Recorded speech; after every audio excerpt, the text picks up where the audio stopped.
नमो भगवते वासुदेवाय। भगवान विष्णु की कृपा आप सभी पर बनी रहे। आज हम बात करने जा रहे हैं एक बहुत ही पवित्र और ख़ास दिन कामदा एकादशी की। तो आइए इस वीडियो में कामदा एकादशी से जुड़े सभी नियमों और व्रत कथा के बारे में विस्तार से जानते हैं। तो वीडियो के अंत तक बने रहें। सनातन धर्म में सभी तिथियों में से एकादशी को खास माना जाता है। यह तिथि जगत के पालनहार भगवान विष्णु और माँ लक्ष्मी की कृपा पाने के लिए शुभ मानी जाती है। इस दिन साधक व्रत करते हैं और विधि पूर्वक श्री हरि की पूजा अर्चना करते हैं। धार्मिक मान्यता के अनुसार कामदा एकादशी व्रत करने से सभी पापों से छुटकारा मिलता है। हर महीने में 2 बार एकादशी व्रत किया जाता है। इस तिथि को भगवान विष्णु और माँ लक्ष्मी की कृपा प्राप्त करने के लिए शुभ माना जाता है। पंचांग के अनुसार हर साल चैत्र माह के शुक्ल पक्ष में कामदा एकादशी मनाई जाती है। धार्मिक मान्यता के अनुसार कामदा एकादशी व्रत करने से साधक के जीवन में सुख समृद्धि का वास बना रहता है। इस बार कामदा एकादशी की डेट को लेकर लोगों में भ्रम की स्थिति बन रही है। ऐसे में हर कोई जानना चाहता है कि कामदा एकादशी की सही डेट क्या है। ऐसे में कामदा एकादशी की सही डेट और शुभ मुहूर्त के बारे में जानें। कामदा एकादशी डेट और शुभ मुहूर्त। वैदिक पंचांग के अनुसार चैत्र माह की शुक्ल पक्ष की एकादशी तिथि की शुरुआत 7 अप्रैल को रात 8 बजे होगी और अगले दिन यानी 8 अप्रैल को रात 9:12 पर खत्म होगी। सनातन धर्म में उदया तिथि का विशेष महत्व है। इस प्रकार से 8 अप्रैल को कामदा एकादशी का व्रत किया जाएगा। ब्रह्म मुहूर्त सुबह 4:32 से 5:18 तक रहेगा। विजय मुहूर्त दोपहर 2:30 से 3:20 तक रहेगा। गोधूल मुहूर्त शाम 6:42 से 7:04 तक रहेगा। निष्ठा मुहूर्त रात 12 बजे से 12:45 तक रहेगा। कामदा एकादशी व्रत कथा। धर्मराज युधिष्ठिर कहने लगे, हे भगवान, मैं आपको कोटि कोटि नमस्कार करता हूँ। अब आप कृपा करके चैत्र शुक्ल एकादशी का महत्व कहिए। श्री कृष्ण कहने लगे कि हे धर्मराज, यही प्रश्न एक समय राजा दिलीप ने गुरु वशिष्ठ जी से किया था और जो समाधान उन्होंने किया वो सब मैं तुमसे कहता हूँ। प्राचीन काल में भोगीपुर नामक एक नगर था। वहाँ पर अनेक ऐश्वर्यों से युक्त पुंडरीक नाम का एक राजा राज्य करता था। भोगीपुर नगर में अनेक अप्सरा, किन्नर तथा गंधर्व वास करते थे। उनमें से एक जगह ललिता और ललित नाम के 2 स्त्री पुरुष अत्यंत वैभवशाली घर में निवास करते थे। उन दोनों में अत्यंत स्नेह था, यहाँ तक कि अलग अलग हो जाने पर दोनों व्याकुल हो जाते थे। एक समय पुंडरीक की सभा में अन्य गंधर्वों सहित ललित भी गान कर रहा था।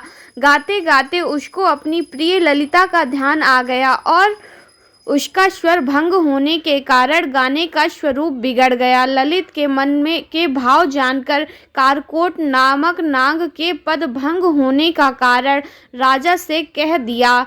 तब पुंडरीक ने क्रोधपूर्वक कहा कि तू मेरे सामने गाता हुआ अपनी पत्नी का स्मरण कर रहा है, अतः तू कच्चा मांस और मनुष्यों को खाने वाला राक्षस बनकर अपने किए कर्म का फल भोग। पुंडरीक के श्राप से ललित उसी क्षण महाकाय विशाल राक्षस हो गया। उसका मुख अत्यंत भयंकर, नेत्र सूर्य चंद्रमा की तरह प्रदीप्त तथा मुख से अग्नि निकलने लगी। उसकी नाक पर्वत की कंदरा के समान विशाल हो गई और गर्दन पर्वत के समान लगने लगी। सिर के बाल पर्वत पर खड़े वृक्षों के समान लगने लगे तथा भुजाएं अत्यंत लंबी हो गईं। कुल मिलाकर उसका शरीर 8 योजन के विस्तार में हो गया। इस प्रकार राक्षस होकर वह अनेक प्रकार के दुख भोगने लगा। जब उसकी प्रीतमा ललिता को यह वृत्तांत मालूम हुआ तो उसे अत्यंत खेद हुआ और वह अपने पति के उद्धार का यत्न सोचने लगी। वह राक्षस अनेक प्रकार के घोर दुख सहता हुआ घने वनों में रहने लगा। उसकी स्त्री उसके पीछे पीछे जाती और विलाप करती। एक बार ललिता अपने पति के पीछे घूमती घूमती विंध्याचल पर्वत पर पहुंच गई, जहां पर श्रृंगी ऋषि का आश्रम था। ललिता शीघ्र ही श्रृंगी ऋषि के आश्रम में गई और वहां जाकर विनीत भाव से प्रार्थना करने लगी। उसे देखकर श्रृंगी ऋषि बोले कि हे शुभगे, तुम कौन हो और यहाँ किस लिए आई हो? ललिता बोली कि हे मुनि, मेरा नाम ललिता है। मेरा पति राजा पुंडरीक के श्राप से विशालकाय राक्षस हो गया है। इसका मुझको महान दुख है। इसके उद्धार का कोई उपाय बतलाइए। तब श्रृंगी ऋषि बोले, हे गंधर्व कन्या, अब चैत्र शुक्ल एकादशी आने वाली है, जिसका नाम कामदा एकादशी है। इसका व्रत करने से मनुष्य के सब कार्य सिद्ध होते हैं। यदि तू कामदा एकादशी का व्रत कर उसके पुण्य का फल अपने पति को दे दे तो वह शीघ्र ही राक्षस योनि से मुक्त हो जाएगा और राजा का श्राप भी अवश्य में शांत हो जाएगा। मुनि के ऐसे वचन सुनकर ललिता ने चैत्र शुक्ल एकादशी आने पर उसका व्रत किया और द्वादशी को ब्राह्मणों के सामने अपने व्रत का फल अपने पति को देती हुई भगवान से इस प्रकार प्रार्थना करने लगी, हे प्रभु, मैंने जो यह व्रत किया है उसका फल मेरे पति को प्राप्त हो जाए, जिससे वह राक्षस योनि से मुक्त हो जाए। एकादशी का फल देते ही उसका पति राक्षस योनि से मुक्त होकर अपने पुराने स्वरूप को प्राप्त हुआ। फिर अनेक सुंदर वस्त्राभूषणों से युक्त होकर ललिता के साथ विहार करने लगा। उसके पश्चात वो दोनों विमान में बैठकर स्वर्गलोक चले गए। वशिष्ठ मुनि कहने लगे कि हे राजन, इस व्रत को विधि पूर्वक करने से समस्त पाप नाश हो जाते हैं तथा राक्षस आदि की योनि से भी छूट जाते हैं। संसार में इसके बराबर कोई और दूसरा व्रत नहीं है। इसकी कथा पढ़ने या सुनने से वाजपेय यज्ञ का फल प्राप्त होता है। कामदा एकादशी व्रत पूजा विधि। इस दिन सुबह सूर्योदय से पूर्व उठकर स्नान आदि के बाद स्वच्छ और सात्विक रंग के वस्त्र धारण करें।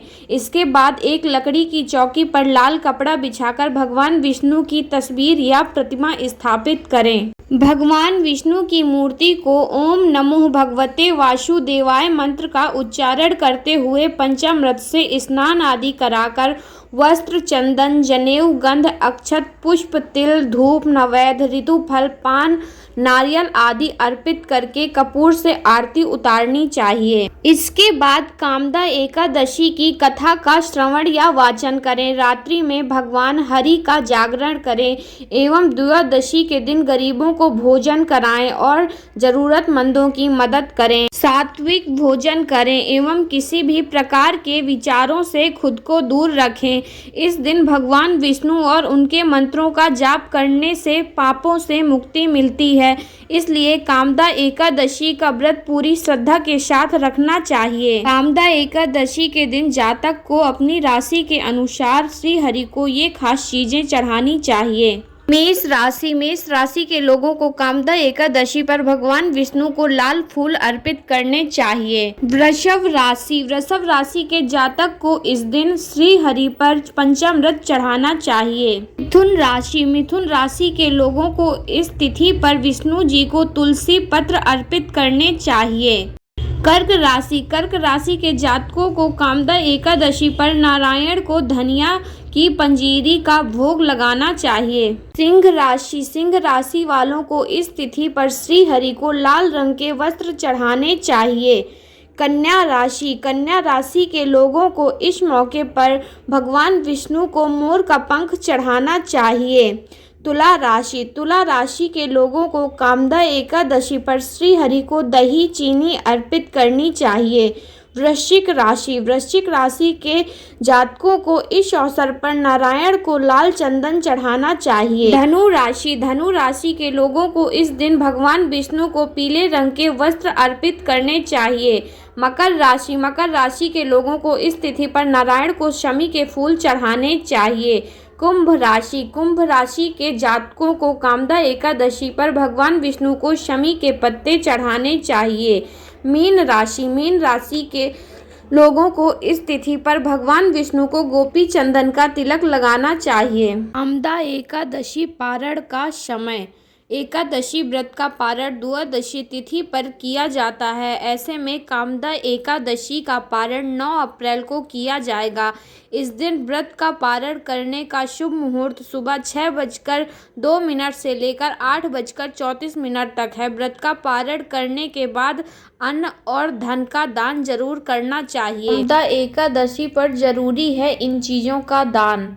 अन्न और जल। कामदा एकादशी के दिन अन्न और जल का दान करना बहुत ही पुण्यदायी माना जाता है। इस दिन निर्जल व्रत करने वाले व्यक्तियों को जल दान करने से विशेष फल मिलता है। इसके अलावा जरूरतमंदों को भोजन दान करने से घर में कभी अन्न की कमी नहीं होती, साथ ही सुख समृद्धि बनी रहती है। वस्त्र दान। कामदा एकादशी पर वस्त्र का दान करना शुभ माना जाता है। आप अपनी क्षमता अनुसार नए या पुराने लेकिन साफ वस्त्र किसी गरीब या जरूरतमंद व्यक्ति को दान कर सकते हैं। मानता है कि वस्त्र दान करने से आर्थिक परेशानियां दूर होती हैं और जीवन में खुशहाली आती है। फल और मिठाई का दान। भगवान विष्णु को फल और मिठाई अत्यंत प्रिय हैं। कामदा एकादशी के दिन इनका दान करने से भगवान विष्णु प्रसन्न होते हैं और भक्तों की सभी इच्छाएं पूरी करते हैं। आप अपनी पसंद से कोई भी फल और मिठाई दान कर सकते हैं। धन का दान करें। धन का दान करना भी इस दिन महत्वपूर्ण माना जाता है। ऐसे में आप अपनी क्षमता के अनुसार दक्षिणा या धन किसी ब्राह्मण या जरूरतमंद व्यक्ति को दान कर सकते हैं। ऐसा करने से आर्थिक स्थिति मजबूत होती है और धन संबंधी समस्याएं दूर होती हैं। धार्मिक पुस्तकों का दान। धार्मिक पुस्तकों का दान करना ज्ञान और सकारात्मकता का प्रतीक है। ऐसे में एकादशी के दिन श्रीमद् भागवत गीता या विष्णु सहस्रनाम जैसी धार्मिक पुस्तकों का दान करें। ऐसा करने से आध्यात्मिक उन्नति होती है और जीवन में शांति आती है। छाता और जूतों का दान। गर्मी के मौसम में छाता और जूते का दान करना बहुत ही पुण्यदायी माना जाता है, इसलिए इस दिन इन चीज़ों का दान जरूर करें। ऐसा करने से भगवान विष्णु की कृपा प्राप्त होती है। दान के लाभ। कामदा एकादशी के दिन श्रद्धा भाव से दान करने से न केवल मनोकामनाएं पूरी होती हैं बल्कि भगवान विष्णु का आशीर्वाद प्राप्त होता है। इस दिन दान करते समय मन में किसी भी प्रकार का अहंकार या स्वार्थ नहीं होना चाहिए। निस्वार्थ भाव से किया गया दान ही फलदायी होता है। ऐसे में कामदा एकादशी के पावन अवसर पर दान पुण्य करें और भगवान विष्णु की कृपा प्राप्त करें। अगर वीडियो में दी गई जानकारी अच्छी लगे तो वीडियो को लाइक करें, शेयर करें और चैनल को सब्सक्राइब करें।